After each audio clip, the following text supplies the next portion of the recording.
All right. Back to work here tonight. Time to get back after it here this evening. It's Tuesday evening after all. It's June the 30th, 2020. My name is Joseph, as always, and welcome back to your nightly newsletter. Now, if you're here for the first time tonight, it's great to have you with me because my job tonight is to help us find the best entry setups for tomorrow. That's Wednesday's July 1st trading session. And man, oh man, do we have a lot to cover on this video tonight. At the end of the month, obviously, so volatility is picking up. The rally continues. We got some ranges. We got some channels. I've got a lot to cover tonight. We're going to break all this down in the video so you're ready for tomorrow's trading session. Before we jump in tonight, though, into the video, I just want to remind you guys to make sure you subscribe to our YouTube channel. I don't want you to miss all the good stuff we publish every evening on this video. And don't forget, if you have any questions, drop those questions in the comment section below. And as always, if you tune in every evening to watch this video, if you're anything like me and you use this newsletter to get your mind right and get your charts right for tomorrow, hit that thumbs up button for me. Always appreciate you guys and gals tuning in every evening to watch this video. But enough of the introduction. We got a lot to cover here tonight. I want to get right into it here this afternoon. First things first, though, let's check the calendar for tomorrow. We got some big news coming our way tomorrow. Got a holiday shortened week. Let's not talk about it. Let's grab those charts, right? Grab that website. Let's grab this calendar and get this video underway here tonight. Tomorrow, of course, is Wednesday, July the 1st, right? Now, of course, as we go into the brand new month of July, as always, we've been talking about this all week. The end of the month into a new month, we do expect to see end of month, new month volatility. So remember, volatility levels do continue to be elevated here into tomorrow's Wednesday's trading session. We also know we're looking at a holiday shortened week here. We only have Monday, Tuesday, and Thursday. Get an early close on Friday. I believe markets are open until about 2 o'clock Eastern time on Friday, but it's a bank holiday. The kids are out of school. Well, we know the kids are out of school right now because of lockdown, but my kind of rule of thumb is when the kids are out of school, right, when the banks are closed, if there's a parade going down Main Street, right, you probably don't want to be at your desk trading. So Friday is a bank holiday. It's a trader's holiday ahead of that Saturday, 4th of July, Independence Day holiday. What that really tells us is the next couple days here, Wednesday and Thursday, are where all the action is going to be. Now, as we look at the calendar for tomorrow, let's grab a look here at the schedule. We got some ADP at 8:15. We got PMI at 9:45. Oh, baby, there we go. ISM manufacturing at 10 o'clock. That's the big news of tomorrow. And then, of course, we got the petroleum status report and the FOMC meeting minutes. Now, this first news event, 8:15, that does sound like a pretty jam-packed news event, but it's probably not going to have much of a flash on the charts here tomorrow. Usually that is going to be kind of a leading indicator for what is normally Friday's non-farm payroll number, but soon to be, of course, Thursday this week because of that holiday on Friday. So I wouldn't worry too much about the ADP employment report. That PMI manufacturing number is a big deal, but I think it will be overshadowed by that ISM manufacturing index here tomorrow at 10 o'clock. It's a good, easy thing, right? Anytime you see those three letters, ISM, it usually means that's the big news of the trading session. So as I always say, we're going to be in our trade room every morning at 8 o'clock Eastern time, trading this stuff together. But if you could only be at your desk tomorrow for an hour, you would definitely want to be there a little bit ahead of that news,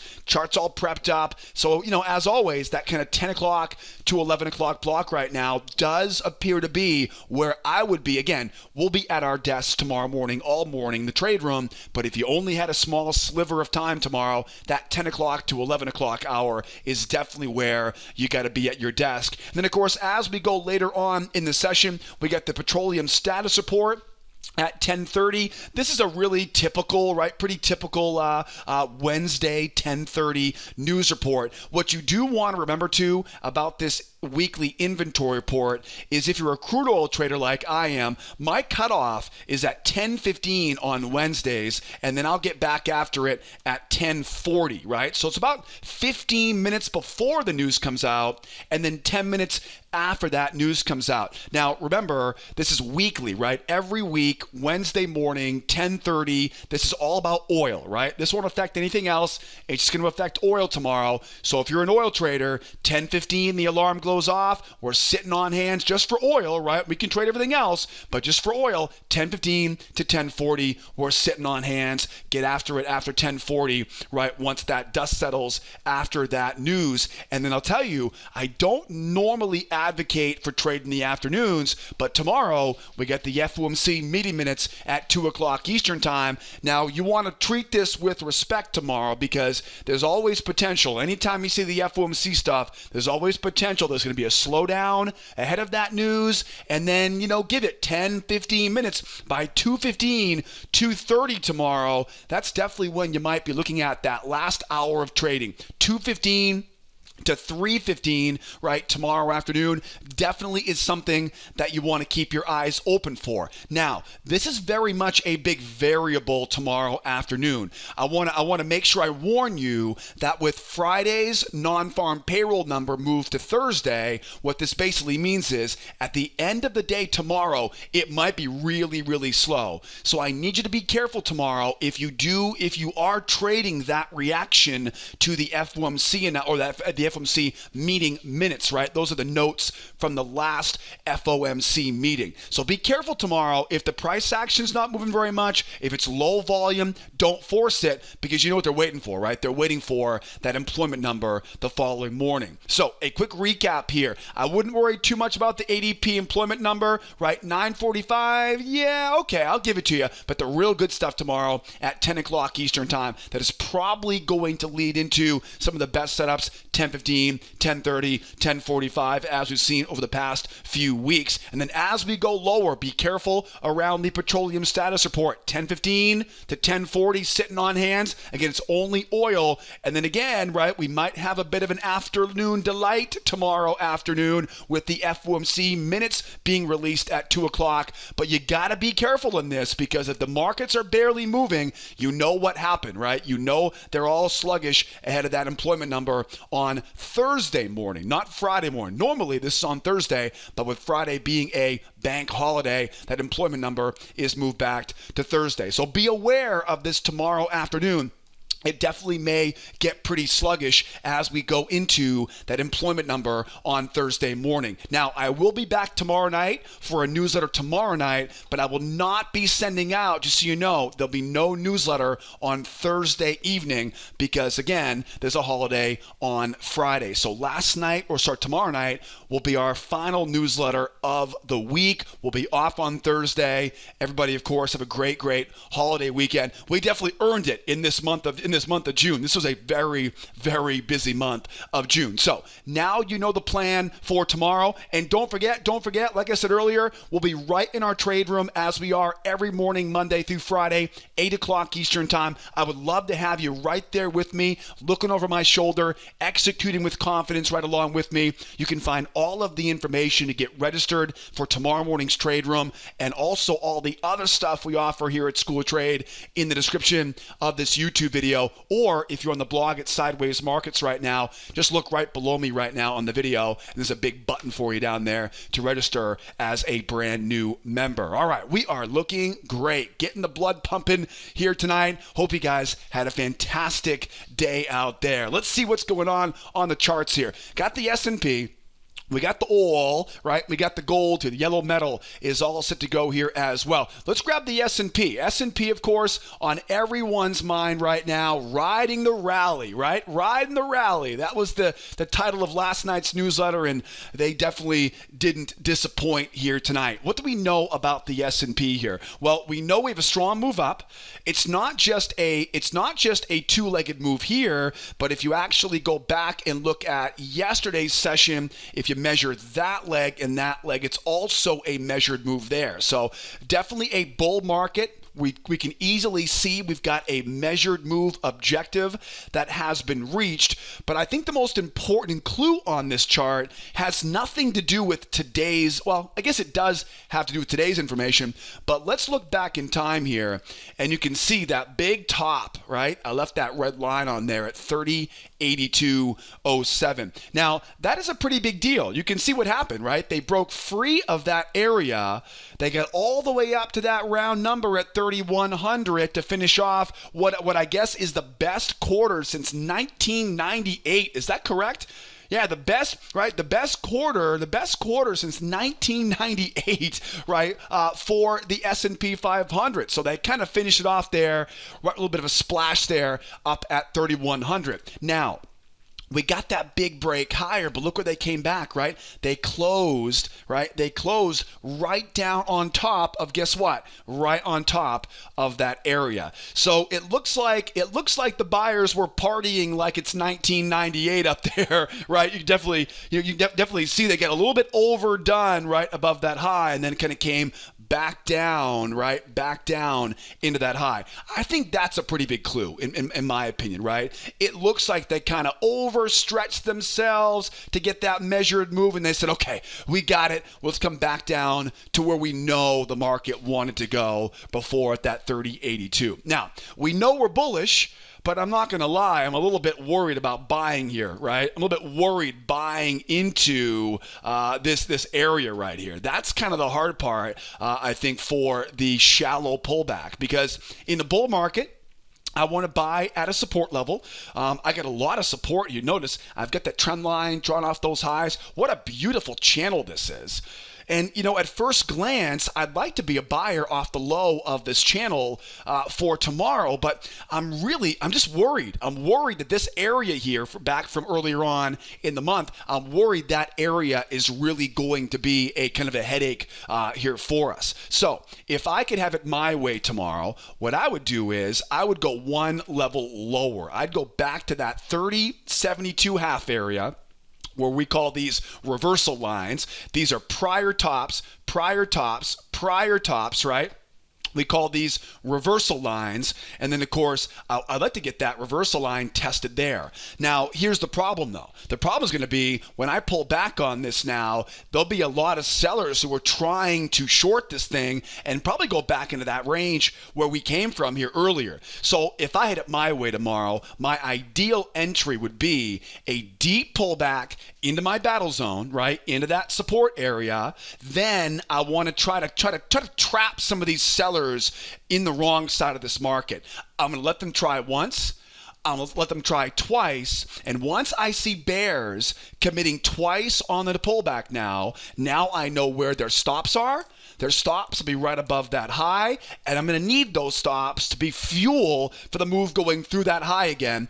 I'm looking for two patterns here. One is what I call a nested failure. It's basically two tries for the sellers, once and twice. I'm buying into those stops. Then, as we go higher, the objective, the goal of this mission is to get back to retest those highs. So, of course, I don't want to chase it going higher.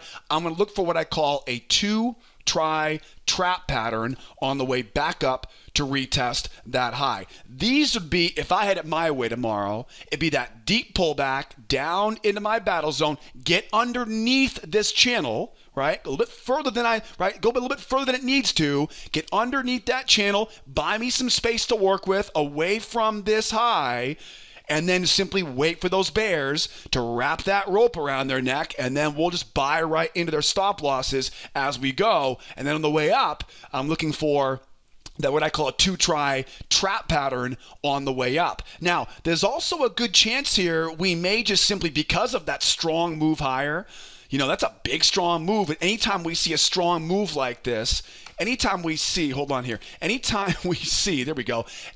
strong move like that, we know the odds are pretty good we're going to get a retest of that high. Again, my challenge, though, is if I come in and try to buy the low of this, just a beautiful channel. It really is a beautiful channel here.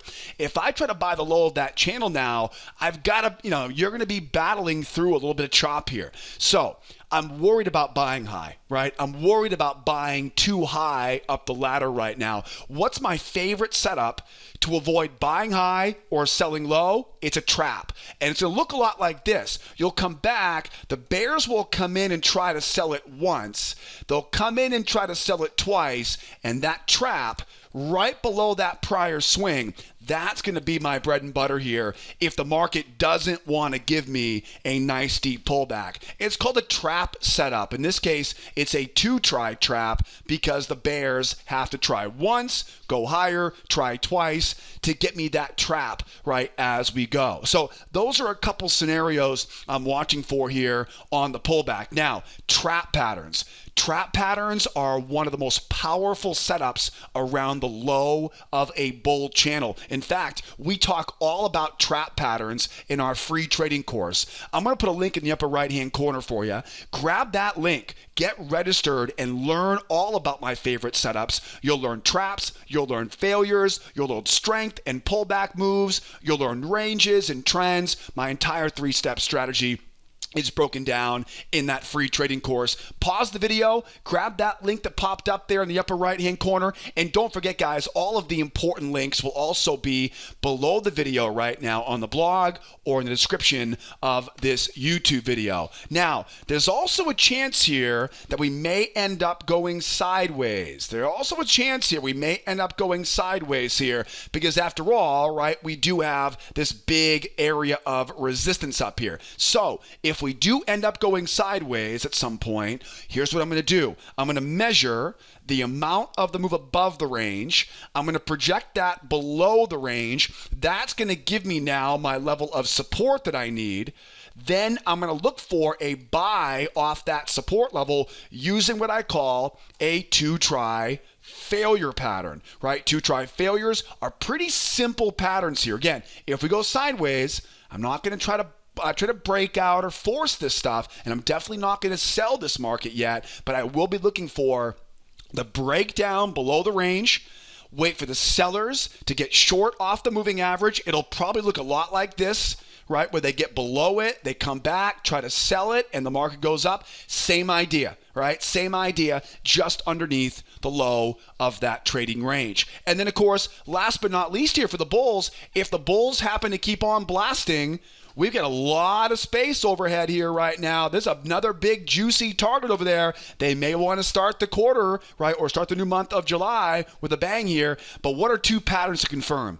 Two patterns as we go higher. I don't want to buy it as it goes higher, but if I can see a strong move up, if I can see a pullback to the moving average and a jump off the moving average, what is that? That's a breakout, right? It's a break higher. I call these 1, 2, 3 breakouts. Now, again, I wouldn't want to buy that first pullback because, again, you're buying right into a major high. But once I get that 1, 2, 3 breakout here, now I know we have the bulls in control. I know where they're trying to go. I can mark up that high. I can mark up that low, and I can look to buy the low of that hidden channel. Another one of my favorite patterns is called a two-try breakout, a strong move up, a shallow pullback to the moving average. The shallow pullback is the giveaway, guys. Once you see that strong move up, shallow pullback, higher high in price, trap pattern right below that low. Those are two breakout patterns I'm watching for as we go, right? So again, just a quick recap here. I'd like to get that deep pullback with that nested into that two-try trap on the way back up, or get that trap if I see a shallow pullback, right? Watch out for those ranges, right? Buy underneath the range, or 1, 2, 3 break out, mark the high, mark the low, find that new channel, buy the low of that new channel, or that strong break, shallow pullback, higher high, yep, and then of course, trap entry long below that low. Now we're talking. Those are some great buy setups here for tomorrow. But wait a second, how do we sell this market right now? What would be my favorite short trade for tomorrow? Well, the most reliable short trade, first of all, the most reliable would be we keep going lower, we hold the pullback, and we jump, right? That would be by far the most reliable. If I can get a 1, 2, 3 reversal, then I can always go out, grab that low, grab that high, find that channel high, and sell off the high of that hidden channel. I do not want to sell that first pullback, right? Because remember, that's where buyers are going to be watching to see if you fail and run it right back up to retest the high. But once I do see that 1, 2, 3 reversal, then I can go out and start looking for those shorts off the high of that channel. Where's my target, by the way, if we go short here? The target is definitely back into that range. And if for some crazy reason the whole thing falls apart, where's that weekend gap? Oh, baby, will we see the weekend gap filled at some point today?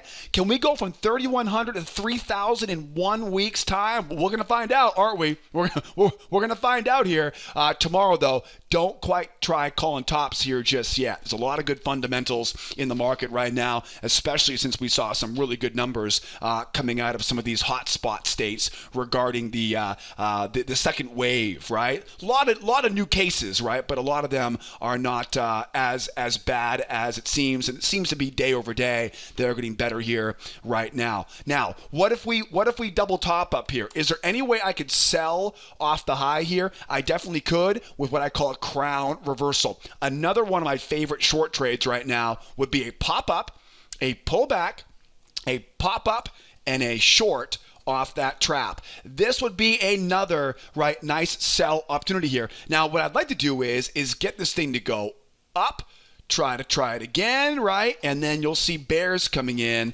and they'll be trying to pick that top up here. I call these crown reversals. Now, the only reason why I like this reversal pattern is because we are at a major turning point, right? We'll see a couple of those here today on this video. So buyers are partying like it's 1998 here. Best quarter since 1998 on the S&P. Pretty impressive move here today as they ride the rally. Now we are ready for tomorrow. Will that rally continue? Next up here, let's grab some oil here. The black gold, the Texas tea, right? Well, we get the oil futures going on here. What do we got here on this chart? What do we know about this? Now, first of all, you'll notice I slowed this chart time frame down quite a bit from last night's news. So this is a 4,000 tick chart. I think last night I was on a 2,000 tick chart last night. I purposely slowed this down because I wanted to make sure you could see I wanted to make sure you get your whole arms around everything that's going on right now. Because honestly, just looking at today's price action, you've really got to be good at being able to see what's going on in this. It was a pretty ugly day today, as you saw. You can blame that on OPEC plus, as they say now, right? But anyways, some commentary out of OPEC today about production cuts kind of got everything a little bit spooked.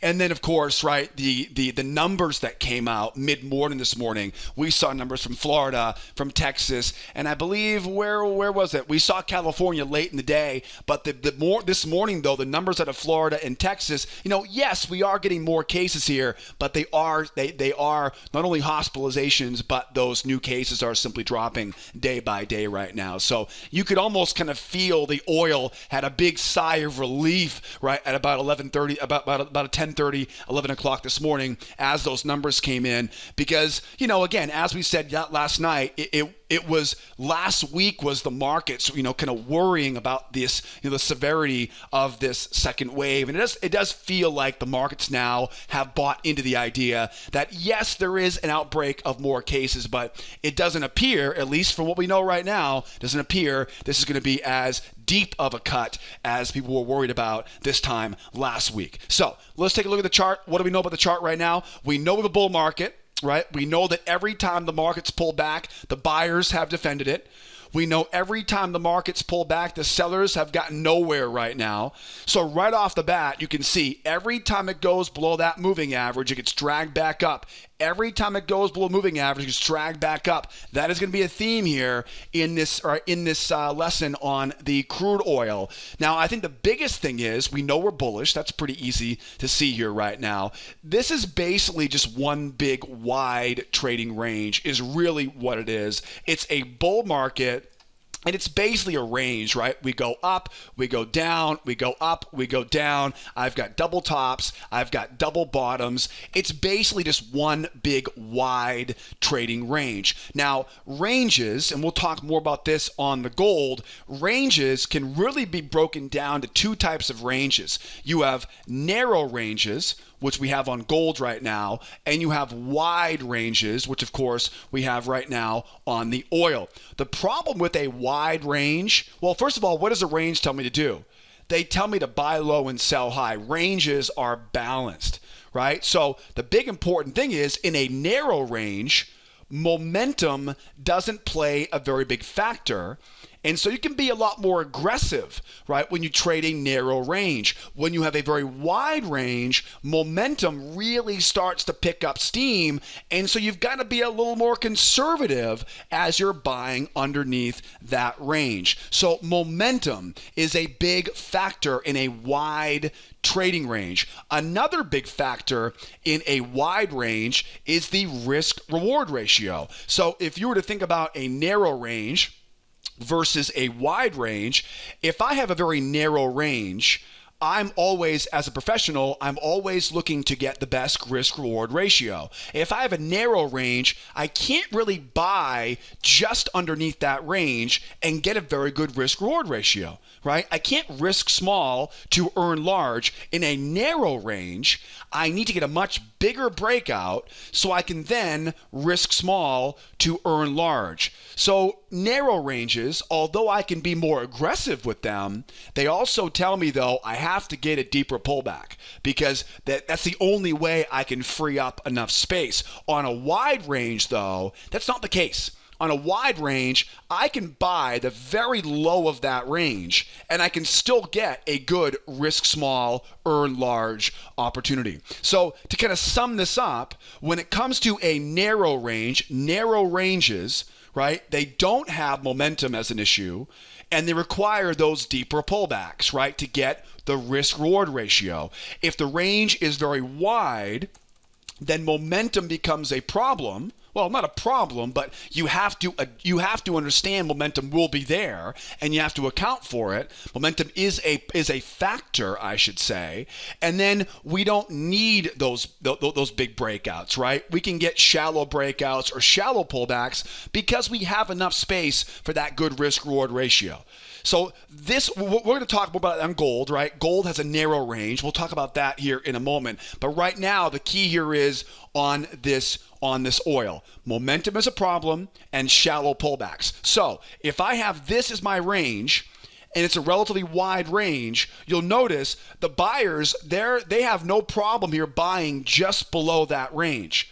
Right? On gold, we're going to want to see a much deeper pullback than that. And I'll show you that. You'll see why I use that wider range. So that's the main factor I see right now on this oil is the fact that, yes, we're bullish. We've got this trading range. It's a very wide trading range, which means I can really try to clip off these lows. I can be I got to be patient at the lows, but I don't have to wait for these really deep pullbacks. I can still get a good risk-reward ratio. So what are two options I'm looking for right now? Well, I know I'm bullish, so I want to be a buyer at support. I've marked up these highs. I've marked up that low. That's going to be a key area of support, right? This whole area really down here, that 39.15 to 38.85 area, that's a very nice level, very, very reliable area of support. So my ideal entry on this would be, I would love to get, if I can kind of clean this thing off here real quick. Let me clean those things off here.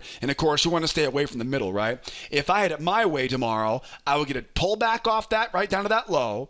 And because momentum is so strong in these scenarios, I'm going to wait for the bears to try once, wait for the bears to try twice. I call these nested failures, right? Nested failures. Let them try once, let them try twice. Once I know they're in twice, once I see those bears, right, trying twice, we go down, the bears try once, the bears try twice, right back up in, right? We go down, bears try once, bears try twice, we know where stops are, and we're looking to buy into those stops. That would really be my favorite setup here for tomorrow. That deep pullback, that nested failure off the range low or the channel low. But let's face it, I think the gig is up. I think the markets have at least appeared to have turned a corner here on their scare about this second wave. And you can see right now as the market opens up here in Asia, we're opening up and running higher here as well. So I do want to make us ready for where would this market be trying to go higher here if they can break through these highs here right now. The next level overhead, you got 41.30, 41.63. If I look left on this, those are those next big tops up there, right? That is just begging to be hit, right? That is a big bullseye for those buyers going higher. Now, I don't want to buy going higher, obviously, right? That's the hard part. I don't want to buy this thing going higher. What I would like to do, though, is see a true breakout. So, two breakout patterns I'm watching for right now. One would be simply hold the pullback, right? Show me you mean it. Hold that pullback and jump. If I can see that 1, 2, 3 breakout pattern, as I mentioned earlier, right? 1, 2, 3 breakout, I can mark up that high, I can mark up that low, and I can buy that first pullback off the low of that hidden channel. It's called a 1, 2, 3 breakout into a hidden channel pullback. Now, if this thing really keeps going, right? If it really starts to race higher here, if it really races here right now, watch for that 2-try trap, that shallow pullback to the moving average, that higher high in price. Remember, it all starts off with that strong move up. Shallow pullback, it barely touches the moving average. Higher high in price, mark up that low, and always looking to buy with that trap low, right? That 2-try trap pattern as we go. Now, on a faster time frame, I'm always going to be looking for ways to find hidden channels to incorporate on that. There isn't a lot of detail on this slower time frame. Again, I wanted to slow this thing down for you on a 4,000 tick chart. So it's not easy to show it right here, but on a faster time frame, right, I'll usually use closer to a 2,000 tick chart for my slower time frame. And so that's where you'll find that hidden channel drawn off the highs right down off of that low. So that takes care of where I'm looking to be a buyer here for tomorrow. Buy the low of the channel, buy the low of the range, or buy the bull breakout. Now, what about a short trade on this? Well, if I'm going to sell short, I've basically got two scenarios here. One would be to get a reversal, right? So we come back down to the low, we hold the pullback to the moving average, and we jump off the EMA. This is something those bears have failed to do, right, pretty much all day today. So first of all, we cannot trust that first breakout pullback, right? You can't trust that one because if it fails, we're buying right into those stops, right? So we can't trust that one, but we can wait for that 1, 2, 3 breakout, 1, 2, 3 reversal. I can mark up that low, I can mark up that high, find that new hidden channel, and hell yeah, right? I can sell that first test. It's a 1, 2, 3 breakout into a hidden channel pullback. Always want the first test of that hidden channel. Where's my target? That's an easy one, right? Weekend gap, low of day, 37.50 there from Monday morning. That would be kind of the most reliable short, right, for these bulls. Now, could I sell off the high up here? Right? Could I call a reversal? If you want to trade a reversal, you got to make sure you're at a major turning point. Okay, so I have that measured move up there. So that's where you're going to want to see it, right? We're going to want to go up. We're going to want to see buyers try once, pull back, buyers try twice, wait for that trap high. Double top will be enough. Trap would be the best, right? And that is called what? It's called a crown reversal. The buyers are trying once, the buyers are trying twice, and I'm shorting that trap high. The trap is the key on this because that's the only place you can sell without selling right into buyers. Buyers will be selling, right? Buyers are buying the pullback. They're buying the pullbacks. You don't want to sell into those buyers. You want to sell trap high. That way you've kind of got some profit baked into it because once we get back down to that low, you'll see buyers try to buy buy it again here. So that trap is really important on that crown reversal pattern. Now, again, I cover most of these patterns. The crown reversals are not as common, but you'll find traps, you'll find reversals, breakouts, all covered in that free trading course linked up in the upper right-hand corner, or grab all of the information right below this video in the description. All right, so now I think we're good to go here for the buy side and the sell side. I think the hardest part here is just stay away from that middle. Don't fiddle with the middle, right? Buy low, sell high. And again, with the bulls in control, be careful getting short. So we got the S&P all ready to go. The oil is all ready to go. Shall we wrap up here on some yellow metal? Let's grab a look at the gold here right now. Now, I talked about this earlier, right? Gold is a situation where we can definitely see we're bullish. There's definitely no doubt about that. You know, we talked about the bullish nature of gold last night, right? The Fed, at least here in the U.S., is pretty much committed to buying everything they need to support the economy, and by putting, free money out there in the market, it's gonna keep gold going higher here. So just be very careful trying to short sell right on these gold contracts right now. It's just you're battling against a current that is not going to be easy to battle right now. So there's only a couple scenarios where we really got to be careful going against the trend, and this is one of them, right? We're technically bullish and we are fundamentally bullish. So be very careful, right, trying to get short here off of these highs. Now, we know we're bullish. I want to be a buyer in a bull market, and I want to buy at a support level. Now, the next thing is you'll notice we got that range. Now, this is a very stark contrast to what we saw on the oil, right? Oil is a wide range with lots of momentum. We don't have that here on the gold. It's a very, very tight, right, narrow trading range. Now, what does that tell you? It tells you there's not going to be a lot of momentum to worry about, but what? But we have to be patient and wait for what? A deeper pullback. Why? Because I can't just buy underneath that range, right? I can't get a good risk-reward ratio there.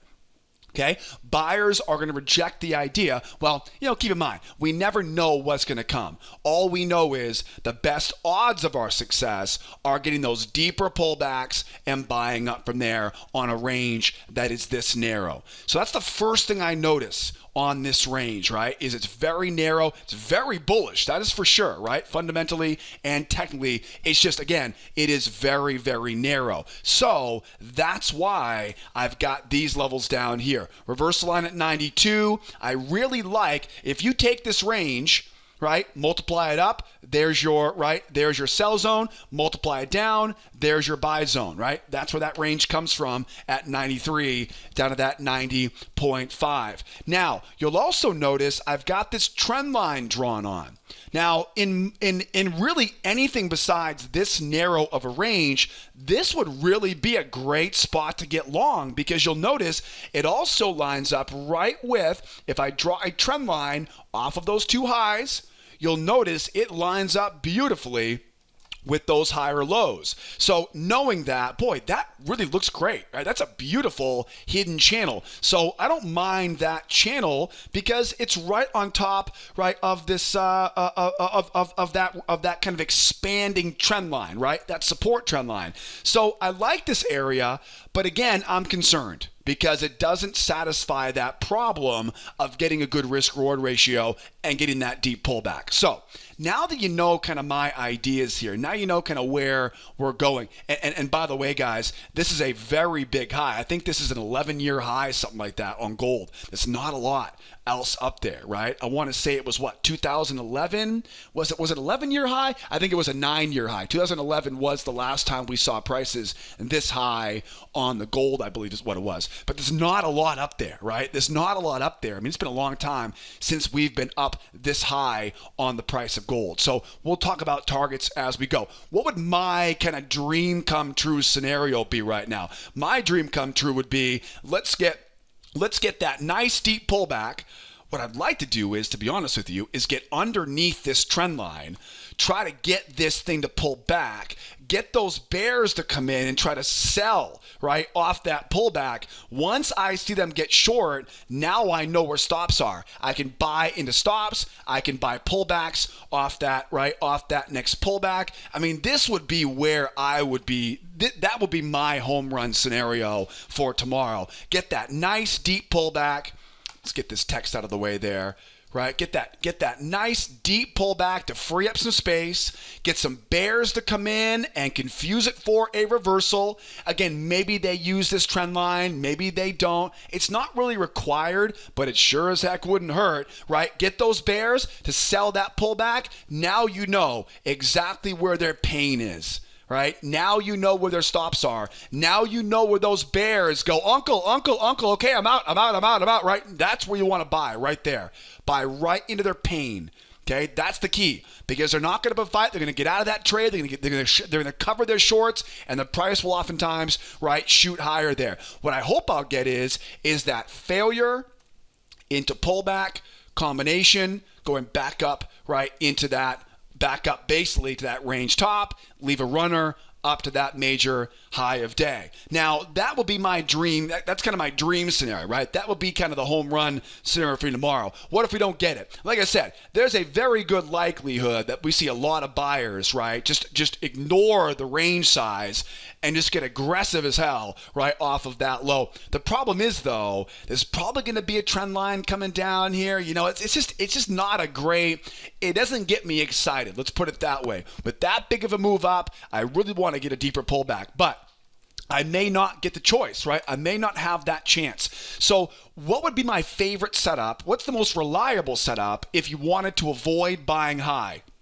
We talked about this, I believe it was on oil, right? Or no, sorry, it was on the S&P. If you want to avoid buying high, what do? Traps, right? So 1 try for the bears, 2 try for the bears, underneath the range, and a trap off of that low. 1 try, 2 try, trap low, and back up we go. This will take a little bit of patience, but I'll tell you, that will be the most reliable way if we kind of grind up, right? If we grind up the underbelly or the bottom of this range, right? It may come down and we may just go 1, right, 2, and may grind on this, and that trap low, that'll be your only option. Right? Because I'm not going to buy high as we go higher. Right? I'm not going to buy into that just because we're bullish. I'm always trying, right, to buy as we go lower, right? Buying as the market goes lower. Now, again, as I mentioned earlier here, there's not a lot up here. Right? I can't look left right now and find the next target, right? There's really not a lot up here.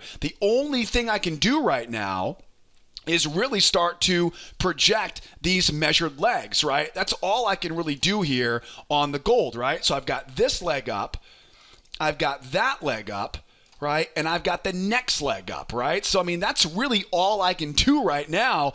I don't have a lot of information to work with. So 1830 is about all I can really project on this, right, as we go. Now, that's not a very comforting projection, right?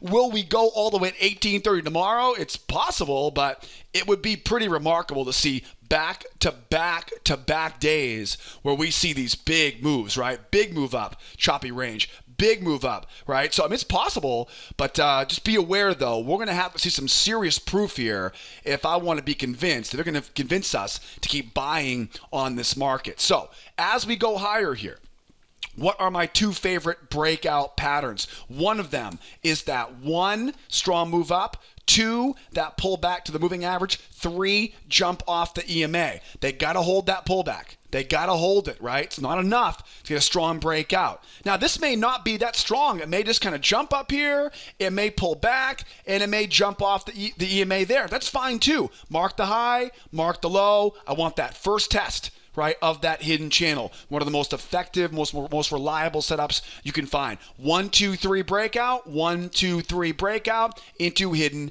channel pullback. Or, this would be the most aggressive one, we rip higher, we see a shallow pullback, a higher high, and a trap low. What do we call those? 2 try traps, right? 2 try traps. Now, again, I want that trap, but I also want to find, right, that hidden channel and try to buy off that hidden channel. Those are always important pieces of the puzzle. Increase your odds of success by finding support levels to incorporate along with it. Now, how would I sell short on this? How would I sell short on this? Now, on the S&P and the crude oil, I talked about the crown reversal pattern. One try, two try, and that trap high. That is a viable option, but as I mentioned before, it's just not for just knowing where we are fundamentally and technically doesn't seem to be a pretty good idea. We're going to be shorting, right, this yellow metal. A much better option would be strong move down.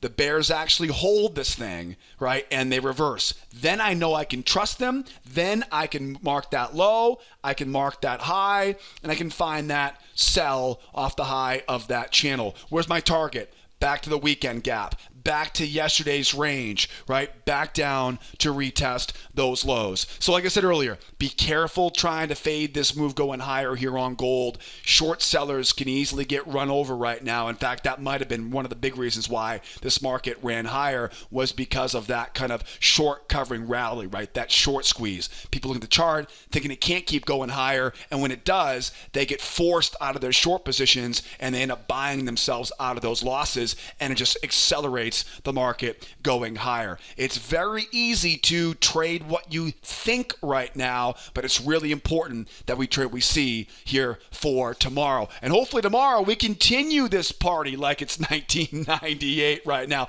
I can barely remember yesterday. I don't remember 1998. I can remember 2018, right? Who remembers all the way back to 1998? But all kidding aside though, hope you guys learned a bunch here tonight. Don't forget, tomorrow morning, 8 o'clock Eastern time, we're going to get this party back on track tomorrow morning in our trade room, 8 a.m. I want to see you there, right there with me to kick off the 1st of July. I'll put all of the membership information in the description of this YouTube video. Don't forget, if you're on the blog at Sideways Markets, that big button below me tonight on the video. Don't forget to call me tonight if you have any questions.